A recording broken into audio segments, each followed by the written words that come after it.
नमस्कार। आज म यहाँहरूलाई एडुटेक गुरु नेपाल युट्युब च्यानलमा हार्दिक स्वागत गर्दछु। विशेष गरेर आज यहाँहरूलाई मैले यो मेरो आफ्नो युट्युब च्यानल मार्फत प्रविधिको प्रयोग गर्नु पूर्व केही पक्षमा ध्यान जानु जरुरी छ भन्ने शीर्षकमा आफ्ना अनुभूतिहरू सेयर गर्न लागिरहेको छु।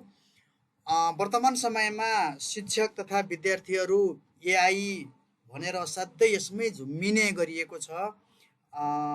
यसले गर्दाखेरि धेरै सकारात्मक कुराहरू ल्याएको छ, यसमा हामीले नकार्न सकिँदैन। यसले हाम्रो समय बचत गरेको छ, हामीलाई सरल सहज र बुझिने खालको बनाइदिएको छ, यसमा पनि शङ्का छैन। र सँगैसँगै यसले केही भुल्नै नहुने नकारात्मक पक्षहरू पनि सँगै सिर्जना गर्दैछ। मलाई लाग्छ यो कुनै दिन स्लो पोइजनकै रूपमा हामीसित रहनेछ, जसले गर्दा हाम्रो सृजनात्मकतालाई यसले कम्प्लिटली किल गरिदिँदैछ। यसर्थमा मैले यो भन्दैछु कि यदि यसलाई दुरुपयोग गरियो भने। यसै सन्दर्भमा म यहाँलाई केही मसँग उब्जिएका प्रश्नहरू र त्यसको सम्भावित समाधानका उपायहरू पनि सँगै लिएर आएको छु। प्रविधिसँग झुमिँदा आफूले जान्न पर्ने अथवा अध्ययन गर्नुपर्ने पक्ष त डामाडोल हुँदो रहेछ त। एआई टुल्सलाई यसो गर्दै भन्यो, उसो गर्दै भन्यो, चट्ट बनाएर दिन्छ। समय एआईकै पछि लाग्दै बर्बाद हुने त होइन। भोलि इन्टरनेट नहोला रे, विद्युत नहोला रे, यस्तो बेलामा कक्षामा कसरी सिकाउने होला यदि आफ्नो अध्ययन नै पराधीन भएपछि। हो, मलाई यसैमै असाध्यै चिन्ता बसेको विषय नै यही नै हो। किनभने हामी विशेष गरेर कम्प्युटरमा अथवा स्क्रिन युजरहरूले कम्प्युटरमा भुल्न पाइसके पछाडि समय गएको पनि पत्तो पाउँदैनौँ। आफूले अध्ययन गर्नुपर्ने अर्थात् रिडिङ कल्चर पनि हामीले भुल्दै गइरहेको छ। यो तथ्यलाई हामीले नकार्न हुँदैन। यसै सन्दर्भमा विद्यालयले अथवा विद्यार्थीहरूले रिडिङ कल्चरको एउटा सिचुएसनलाई इम्प्रुभ गर्नुपर्ने देखिएको छ। त्यसैले हामी जिम्मेवार यदि हो भने, विद्यार्थी र शिक्षक हामी यदि जिम्मेवार हो भने यसमा ख्याल गर्नुपर्छ। प्रविधिले कामलाई सजिलो बनाइदिन्छ र बिस्तारै बिस्तारै हाम्रो सोच्ने र अध्ययन गर्ने क्षमतामा पनि किया लगाइदिन्छ। चट्ट बटन थिच्यो, सामग्री तयार हुन्छ। हाम्रो मस्तिष्कले मेहनत गर्नै छोड्छ। अब यो बेलामा हुन्छ होला कि प्रविधिको दास होइन, मालिक बन्नको लागि के व्यावहारिक कुराहरूमा ध्यान दिनु असाध्य आवश्यक छ। यो मेरो आफ्नो अनुभूति हो। एआईलाई रचयिता होइन, सहायक मात्र बनाउने। मैले अहिले भर्खरै उठाएको प्रश्नको समाधान यहीँबाट प्राप्त हुन्छ। मानौ म कक्षा 10 को अङ्ग्रेजी विषयमा केन्द्रित छु। यो जसलाई पनि काम लाग्छ, मैले एउटा रिफ्रेस दिनको लागि मात्रै कक्षा 10 लिएको हो। यसले हामीले एआईलाई यो पाठको लेसन प्लान बनाइदिए भन्नु अथवा यसको चाहिँ पावर पोइन्ट स्लाइड बनाइदिए भने यो चट्ट बनाइदिए, जे दियो त्यसलाई कक्षामा पढेर यदि गइयो भने यसले साँच्चै डामाडोल बनाउँदो रहेछ। म आफैले अनुभूति गरिरहेको छु। यसको लागि के गर्ने त आफूले? त्यसो भयो भने पहिला आफैले पाठ्यपुस्तक पढ्ने, पाठ्यपुस्तकमा अन्डरलाइन गर्ने अथवा त्यहाँका बुदाहरू टिप्ने, आफ्नो शिक्षण विधिलाई दिमागमा पहिला त आफूले सोच्नु पर्यो। यसपछि मात्र एआईलाई भन्ने मैले यो पाठ यसरी पढाउने सोचेको छु, यसलाई अझ रोचक बनाउन 2वटा प्रश्न अथवा एउटा सानो गेम सुझाउ त। यसो गर्दा नियन्त्रण तपाईँकै हातमा रहन्छ र तपाईँको सृजनात्मकता पनि तपाईँसँगै रहन्छ। यो गर्नै पर्ने जस्तो लाग्छ। अर्को छ, मौलिक अध्ययनलाई निरन्तरता दिनै पर्छ। भिडियो र स्लाइड बनाउनु प्राविधिक सिप हो। वास्तविक शक्ति भनेको तपाईँको विषयवस्तुको ज्ञान नै लाग्छ मलाई चाहिँ। यो स्लाइड बनाउन जाने, भिडियो बनाउन जाने भनेर हामी फुरुफुरु पर्ने गरेका छौँ, पार्ने गरिएको छ। तर वास्तवमा त्यो सही होइन सबै पक्षमा। हरेक हप्ता एउटा नियम बनाउनु पर्छ यसको लागि। जति समय हामी कम्प्युटर अथवा एआईमा बित्छ त्यति नै अथवा त्योभन्दा बढी समय पाठ्यपुस्तक, सन्दर्भ सामग्री अथवा व्याकरणका किताबहरू पानै पल्टाएर पढ्नुपर्छ। त्यसै हुर्रामा पढेर, हुर्रामा हेरेर, टपिक्स मात्रै हेरेर त यसले हामीले बर्बादतिर लाँदो रहेछ।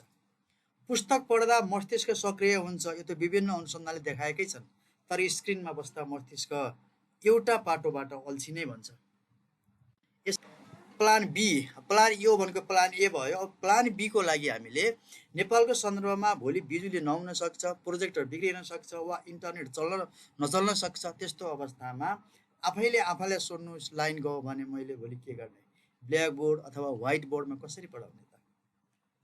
यसैले पिपिटी स्लाइड केवल एउटा दृश्य साधन मात्रै हो, यो तपाईँको विकल्प बिल्कुल हुँदै होइन। यसमा भ्रमै नहुनु होला। यहाँ अलिअलि भर्खर कम्प्युटरमा हामी बामे सर्दै गरेकाहरूले सबै कुरा यही छ कि भन्छौँ, तर होइन है। यदि तपाईँको आफ्नै अध्ययन बलियो छ भने प्रोजेक्टर बन्द हुँदा पनि तपाईँ चक र डस्टर अथवा मार्कर लिएर पनि उत्तिकै ऊर्जाका साथ नाटक गरेर, कथा भनेर, उदाहरण दिएर कक्षाका विद्यार्थीलाई अथवा कक्षालाई स्पेल बाउन्ड अर्थात् मन्त्रमुग्ध पार्न सक्नुहुन्छ।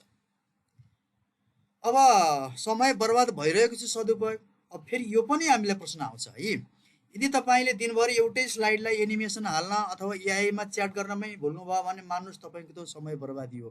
तर यदि तपाईँले एआईको सहयोगले 1 घन्टाको काम 15 मिनटमा सकेर बाँकी 45 मिनट आफ्ना विद्यार्थीका लागि कपी जाँच्न अर्थात् शिक्षकको लागि होमवर्क बुझाउन, जे भने पनि भयो, उनीहरूको लागि कुरा गर्न अथवा आफ्नै अध्ययनमा लगाउनु भयो भने यो समयको सदुपयोग हो। यसमा पनि हामी झुकिनु हुँदैन है। निष्कर्षमा खास कुरा के हो मेरो आफ्नो बुझाइ भने, प्रविधिलाई बैशाखी चाहिँ नबनाउनुहोस् जसको बिना तपाईँ हिँड्नै सक्नुहुन्न। यसलाई चस्मा बनाउनुहोस्, मेरो आफ्नो बुझाइ हो यो, जसले तपाईँको आफ्नै हेर्ने क्षमतालाई अझ प्रष्ट र फराकिलो बनाउँछ। एआई सिक्नुहोस्, तर चक एन्ड टकको परम्परागत शैलीलाई सधैँ पहिलो प्राथमिकता राख्नुहोस्। यो भन्दै गर्दा मलाई कसैले लट्ठीले नहान्नु होला है, फेरि मेरो अनुभूति व्यक्त गरिरहेको छु मैले। यसै गरी अब एक दिन, हप्तामा एक दिन डिजिटल उपवास, एकादशी उपवास भने जस्तो डिजिटल फास्टिङको पनि गर्नुपर्छ। यदि आफूलाई एकदम त्यही एआईबाट ह्याङ भइरहेको अनुभूति भइरहेको छ भने हुन्छ नै है।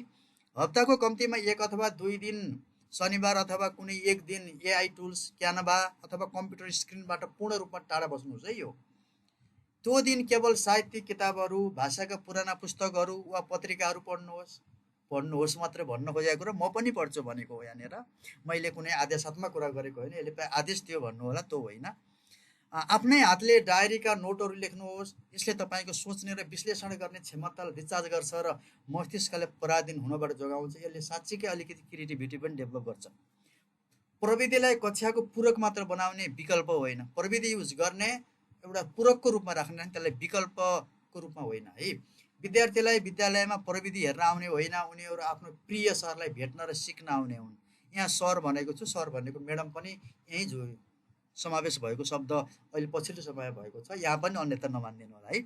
प्रोजेक्टर र स्लाइड त बजारमा जसले पनि किनेर देखाउन सक्छ, तर तपाईँको पढाउने शैली, तपाईँको अनुहारको मुस्कान र विद्यार्थीको आँखामा हेरेर ढाडस दिने तपाईँको मानवीय क्षमता एआईसँग कहिल्यै हुँदैन, हुने पनि छैन। यो मेरो अनुभूति पनि हो, वास्तविक पनि यही जस्तै लाग्छ। हप्तामा 3 दिन प्रविधि पिपिटी अथवा भिडियो प्रयोग गर्नुहुन्छ भने बाँकी 2 दिन पुरानै शैलीमा ब्ल्याक बोर्ड अथवा चक्कै भरमा अथवा चाहिँ मार्करकै भरमा मनैदेखि गफर्दै पढाउनुहोस्। यसले कक्षामा अलि सन्तुलन राख्छ होला। एउटा सुन्दर विचार, एआई एउटा निकै राम्रो नोकर हो, तपाईँको सर्भन्ट हो, तर एकदमै खराब मालिक हो। यसले मालिक बनाउनु भयो भने यसले तपाईँलाई नोकर बनाइदिन्छ। अहिले खास तपाईँले एआईलाई नोकर बनाउनुपर्छ। एआई सिक्दा एउटा सिप सिकेको रूपमा मात्र सिक्नुहोस्, आफ्नो ज्ञानको स्रोतको रूपमा होइन। यो पनि मेरो नयाँ अनुभूति आएको छ। हस्, धन्यवाद। बाँकी कुराहरू अर्को भिडियोमा गरौँ।